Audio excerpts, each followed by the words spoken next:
ખેડાના ડાકોરમાં મનોરથનો ભાવ વધારો આખરે મોકૂફ રખાયો છે। ડાકોરના રાજા રણછોડ મંદિરની ટેમ્પલ કમિટી દ્વારા અચાનક જ વિવિધ મનોરથના ભાવમાં વધારો કરવામાં આવતા ભક્તો તથા સેવક પૂજારીઓમાં રોષ જોવા મળ્યો હતો। ખાસ કરીને સોનાના શિખર પર ચડાવવામાં આવતી ધજા જે અગાઉ 600 રૂપિયામાં ચડતી હતી તેનો ભાવ વધારીને 2500 રૂપિયા કરવામાં આવ્યો હતો। આ નિર્ણયને લઈને ભક્તોમાં નારાજગી ફેલાતા ટેમ્પલ કમિટીએ હાલ પૂરતો ભાવ વધારો મોકૂફ રાખ્યો છે। સાથે જ 15 તારીખે સેવક આગેવાનો સાથે ચર્ચા કર્યા બાદ આ મુદ્દે અંતિમ નિર્ણય લેવામાં આવશે તેવી જાણકારી આપવામાં આવી છે।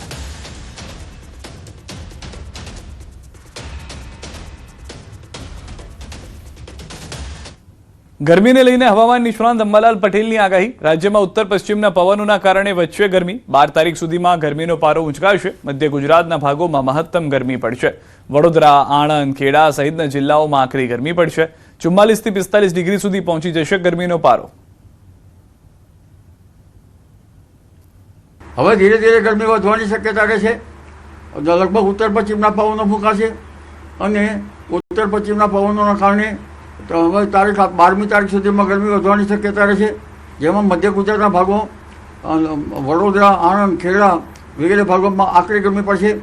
તદ ભાગોમાં મહત્તમ ઉષ્ણતામાન 44 થી 45 ડિગ્રી સેલ્સિયસ જેવું થઈ જવાની શક્યતા રહેશે। તો 15મી આસપાસ રાજ્યમાં થઈ શકે છે પ્રી મોન્સૂન એક્ટિવિટીનો વરસાદ। રાજ્યમાં દક્ષિણ પશ્ચિમના પવન ફૂંકાશે। 15મી થી 23 મે સુધી પ્રી મોન્સૂન એક્ટિવિટી થશે। રાજ્યના કેટલાક ભાગમાં 50 થી 55 કિલોમીટરની ઝડપે પવન ફૂંકાશે। કાચા મકાનોના છાપરા ઉડી જાય તેવો પવન ફૂંકાશે। 18મી થી 23 મેમાં અનેક ભાગોમાં પ્રી મોન્સૂન વરસાદની આગાહી છે। ખાસ કરીને 22 અને 23 મેમાં અનેક ભાગોમાં પડશે અણધાર્યો વરસાદ। 15 આસપાસ પ્રી મોન્સૂન એક્ટિવિટીનો વરસાદ થવાની શક્યતા છે। ત્યારે દક્ષિણ પશ્ચિમના પવનો ફૂંકાવાની શક્યતા રહેશે અને 15 થી 23માં પ્રી મોન્સૂન એક્ટિવિટી થશે। આરબ દેશથી કાળી નદી ચડી જવાની શક્યતા રહેશે। સખ્ત પવનનું જોર રહેશે। પવનની ગતિ ક્યાંક 50-55 કિલોમીટર કેટલાક ભાગમાં થવાની શક્યતા રહેશે। કાચા મકાનના છાપરા ઉડી જાય તેવી પવનની ગતિ રહેશે અને તારીખ 18 થી 23માં ગુજરાતના કેટલાક ભાગોમાં પણ પ્રી મોન્સૂન એક્ટિવિટીનો વરસાદ થવાની શક્યતા રહેશે। પરંતુ ખાસ કરીને 22-23 વચ્ચે અણધાર્યો વરસાદ ઘણા ભાગમાં થવાની શક્યતા રહે। આ વર્ષે વાવાઝોડા બનવાની શક્યતા।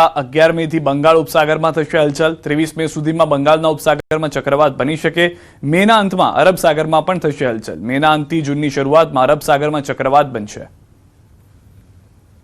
આ વખતે વાવાઝોડા બનવાની શક્યતા રહેશે અને તારીખ 11-12 થી બંગાળના ઉપસાગરમાં પણ હલચલ જોવા મળશે અને તારીખ ધીરે ધીરે 15 થી લગભગ 23 તારીખ સુધીમાં તો બંગાળ ઉપસાગરમાં ભારે સક્રિય રહેશે અને બંગાળના ઉપસાગરમાં ચક્રવાત સાથે લગભગ 300 થી 400 mm વરસાદ થવાની શક્યતા રહેશે। મે બાદ અરબ સાગર પણ સક્રિય થશે અને મેના અંતથી જૂનની શરૂઆત સુધીમાં અરબ સાગરમાં પણ ચક્રવાત થવાની શક્યતા રહેશે। તો ચોમાસાને લઈને પણ અંબાલાલ પટેલની આગાહી। 15 જૂન આસપાસ થશે વરસાદ। આ વખતે ગુજરાતમાં સારું રહેશે ચોમાસું। સૌરાષ્ટ્ર સહિત કેટલાક ભાગમાં સામાન્યથી વધુ વરસાદ પડશે। 15મી જૂન આસપાસ મૃગશિર નક્ષત્રમાં વરસાદ થવાની શક્યતા રહે। આ વખતે ચોમાસું ગુજરાતમાં સારું રહેવાની શક્યતા રહેશે। ગુજરાતના ભાગોમાં ઘણા ભાગમાં નોર્મલથી વધુ વરસાદ થવાની શક્યતા રહેશે। સૌરાષ્ટ્રના વગેરે ભાગોમાં અમદાવાદમાં ગરમીનો પ્રકોપ યથાવત છે। બપોરે રસ્તાઓ બન્યા છે સુમસામ। શેરડીના રસ અને છાશની માંગમાં વધારો થયો છે। ગરમીનો પારો ચડતા લોકો પરેશાન છે। કોલ્ડ ડ્રિંક્સ અને આઈસ્ક્રીમનું વેચાણ વધ્યું છે। હીટવેવ વચ્ચે અમદાવાદવાસીઓ ઠંડકની શોધમાં જોવા મળ્યા। સવારથી જ તાપમાનમાં વધારો નોંધાતા કાળઝાળ ગરમીમાં અમદાવાદવાસીઓ હેરાન પરેશાન થઈ રહ્યા છે।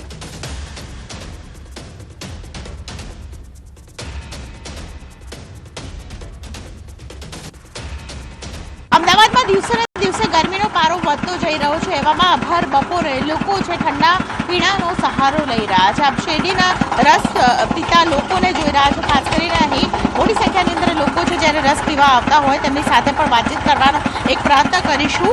ભાઈ શું નામ છે તમારું ને ક્યાંના રહેવાસી છો? हाँ मैडम बोलिए। वो इधर गर्मी बहुत है, राजस्थान से थोड़ा कम है, फिर भी राजस्थान में ज़्यादा है गर्मी, फिर भी कम है, ठीक है। अच्छा, मतलब गर्मी की वजह से आप स्पेशली यहाँ पे? हाँ, गर्मी की वजह से थोड़ा जूस पीने के लिए आए हैं। गर्मी तो है, उसका तो कुछ कर नहीं सकते, ज़्यादा है, बहुत ज़्यादा। अभी चल के आए तो इतनी ज़्यादा लग रही है कि चलना मुश्किल हो रहा है। क्या मतलब किस तरीके से बचाव किस तरीके से अपने करते हैं? वही है कि ज़्यादा धूप में ना निकलो, वही है। દિવસના સમયે સૌથી વધારે લોકો છે આમ બહાર નીકળતા હોય છે પરિવાર સાથે, પરંતુ બપોરનો આકરો તાપ છે તે સહન નથી થઈ શકતો. જે લોકોએ મહામુસીબતે બહાર નીકળવું પડી રહ્યું છે કે તો ઠંડા પીણાનો સહારો લેતા જોવા મળી રહ્યા છે. આપ જોઈ રહ્યા છો કે ઠંડા પીણાનો સહારા સાથે ખાસ કરીને અમદાવાદની જે ગરમી છે તેમાં લોકો સહારો લેતા જોવા મળી રહ્યા છે. ખાસ કરીને ડિલિવરી બોય હોય કે કામ કરતા વર્કર્સ હોય તો તે લોકો ખાસ કરીને આ અમદાવાદની ગરમીમાં ઠંડા પીણાનો સહારો લેતા જોવા મળી રહ્યા છે. કેમેરા પર્સન ખેંગા રાઠોડ સાથે દીપિકા કુમાર, ન્યૂઝ 18 ગુજરાતી, અમદાવાદ. અમદાવાદમાં ગરમીનો પારો સતત વધતા લોકો હવે ઠંડક મેળવવા માટે સ્નો પાર્ક તરફ વળ્યા છે. શહેરમાં બહાર 40 ડિગ્રીથી વધુ તાપમાન વચ્ચે લોકો અંદર બરફની ઠંડીનો આનંદ માણી રહ્યા છે. ખાસ કરીને સન્ડે ફન બને તે માટે સ્નો પાર્ક અમદાવાદીઓનું નવું હોટસ્પોટ બન્યું છે, જ્યાં યુવાનોમાં સ્નો એડવેન્ચરનો જબરજસ્ત ક્રેઝ જોવા મળી રહ્યો છે. લોકો -10 ડિગ્રી જેવી ઠંડા માહોલમાં બરફ સાથે મસ્તી કરતા ગરમીથી રાહત મેળવી રહ્યા છે.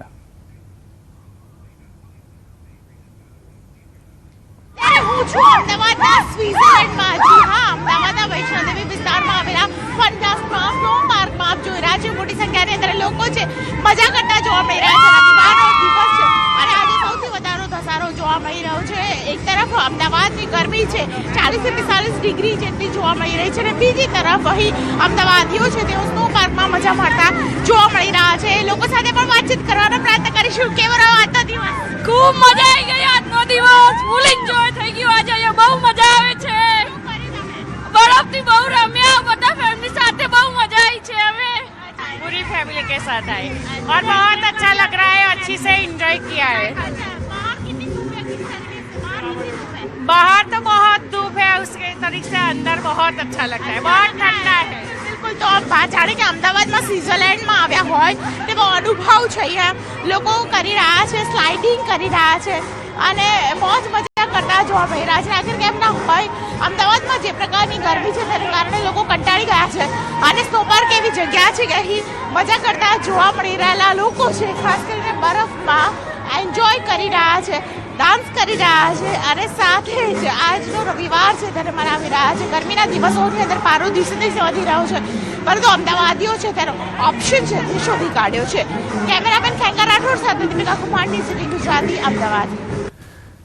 રાજકોટના માધાપર ચોકડી નજીક ફાયરિંગની ઘટના સામે આવી છે. રૂપિયાની લેતી દેતી મામલે રામદેવ ડાંગર અને દિવ્યરાજસિંહ સરવૈયા વચ્ચે બબાલ સર્જાઈ હતી. પોલીસના જણાવ્યા અનુસાર દિવ્યરાજસિંહ સરવૈયાએ પોતાની લાયસન્સવાળી રિવોલ્વરમાંથી 2 રાઉન્ડ ફાયરિંગ કર્યું હતું, જ્યારે રામદેવ ડાંગરે દિવ્યરાજસિંહ સામે રિવોલ્વર તાકી જાનથી મારી નાખવાની ધમકી આપી હતી. તપાસમાં દિવ્યરાજસિંહ પાસે પરવાનાવાળું હથિયાર અને રામદેવ ડાંગર પાસે ગેરકાયદેસર હથિયાર હોવાનું સામે આવ્યું છે. પોલીસ દ્વારા બંને સામે કાનૂની કાર્યવાહી હાથ ધરવામાં આવી છે. એક ફાયરિંગની ઘટના બનેલ, જેમાં ફાયરિંગ કરનાર દિવ્યરાજસિંહ સરવૈયા તેમજ સામે રામદેવી ડાંગર બંને સામે હથિયારમાં દિવ્યરાજસિંહે 2 રાઉન્ડ ફાયર કરેલા, જેમાં કોઈ જાનહાની નહીં થઈ, કોઈને વાગેલ નથી. તેમજ રામદેવ ડાંગરે પણ હથિયાર કાઢેલ પરંતુ ફાયરિંગ કરેલ નહીં. આ બાબતે બંને રાજકોટ શહેરમાં શાંતિ દોડવાનો પ્રયાસ કરી આર્મ્સ એક્ટ મુજબનો ગુનો દાખલ કરી આગળની કાર્યવાહી હાલમાં ચાલુ છે. મહેસાણાની શ્રીમતી એજે સાવલા હોમિયોપેથિક મેડિકલ કોલેજના નિવૃત્ત કર્મચારીઓ છેલ્લા 10 વર્ષથી પોતાની ગ્રેજ્યુટીની રકમ માટે લડત આપી રહ્યા છે. ક્લાસ 1ના ડોક્ટરોથી લઈને ક્લાસ 4ના પટ્ટાવાળા સુધીના કર્મચારીઓ કલેક્ટર અને શ્રમ આયુક્તની કચેરીઓના ધક્કા ખાઈને થાક્યા છે.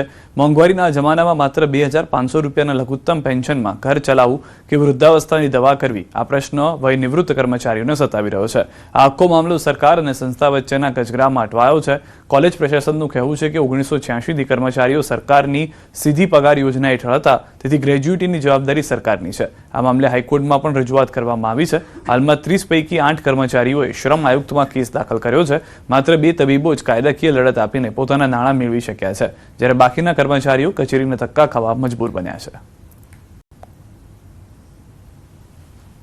2016 પછી મારી સાથે બીજા કર્મચારીઓ આગળના રિટાયર થઈ ગયા, તો કોઈને પણ ગ્રેજ્યુએટી કે રજાઓનો પગાર કે કોઈ પણ અપગ્રેડેશન બઢતી કે કશું નહીં. આજે 7મા પગાર પંચનું એરિયસ અમારું 6ઠ્ઠાના હાથનું 28,000 છે. હજુ આ 10 વર્ષ હજુ સુધી નહીં આપી સંસ્થાએ. સદર કર્મચારીઓની નિમણૂક અને વખતો વખતના પે સ્કેલ સરકારશ્રીએ કરેલા હોવાથી સરકારશ્રીએ જ એમની ગ્રેજ્યુટી તથા અન્ય લાભો આપવા મળે એવું સંસ્થાનું સ્પષ્ટ માનવું છે. સદર કર્મચારીઓની ગ્રેજ્યુટી માટે હાઈકોર્ટ માનનીય હાઈકોર્ટ જે ડિસિઝન આપશે એ પ્રમાણે સંસ્થા વધશે એવું સંસ્થાનું માનવું છે. ઉનાળુ વેકેશન શરૂ થતાં જ ગુજરાતનું વિશ્વવિખ્યાત પ્રવાસન સ્થળ સાસણ ગીર ખાતે પ્રવાસીઓનો ભારે ધસારો જોવા મળી રહ્યો છે. એશિયાઈ સિંહોનું ઘર ગણાતું ગીર જંગલ દેશ વિદેશના પ્રવાસીઓ માટે મુખ્ય આકર્ષણનું કેન્દ્ર બન્યું છે. હાલ હજારોની સંખ્યામાં લોકો અહીં આવીને ડાલામથ્થા સિંહોને નજીકથી નિહાળી રોમાંચ અને આનંદ અનુભવી રહ્યા છે. પ્રવાસીઓ એક સાથે 10 થી 15 જેટલા સિંહોને નિહાળવાનો નજીકથી લાહવો માણ્યો હતો. તેમજ દીપડા, હરણ સહિત અન્ય પશુ પક્ષીઓ પણ જોવા મળ્યા હતા. અહીં સફારી દરમિયાન ડ્રાઈવર સાથે ગાઈડની સુવિધા પણ આપવામાં આવે છે, જે ગીર વિશે વિસ્તૃત માહિતી આપે છે અને પ્રવાસીઓને શિક્ષણસભર અનુભવ પણ મળે છે.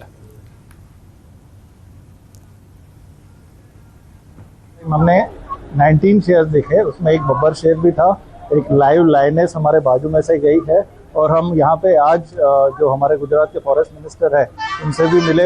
गवर्नमेंट ने बहुत अच्छा प्रोटोकॉल यहाँ पे मेंटेन किया है. મારો એક્સપિરિયન્સ બહુ સારો રહ્યો. ઇવન મારી આખી ફેમિલીનો એક્સપિરિયન્સ બહુ સારો રહ્યો બીકોઝ મારી આ સેકન્ડ જર્ની છે, ટ્રીપ છે સાસણની. મને અહીંયા એટલા બધા લાયન્સ અને કપ સાથે આખી ફેમિલી જોવા મળી છે. સો મારી આખી ફેમિલી જે છે એમાં બધા વી આર સો હેપી અને વોઝ ગ્રેટ एक्सपीरियंस.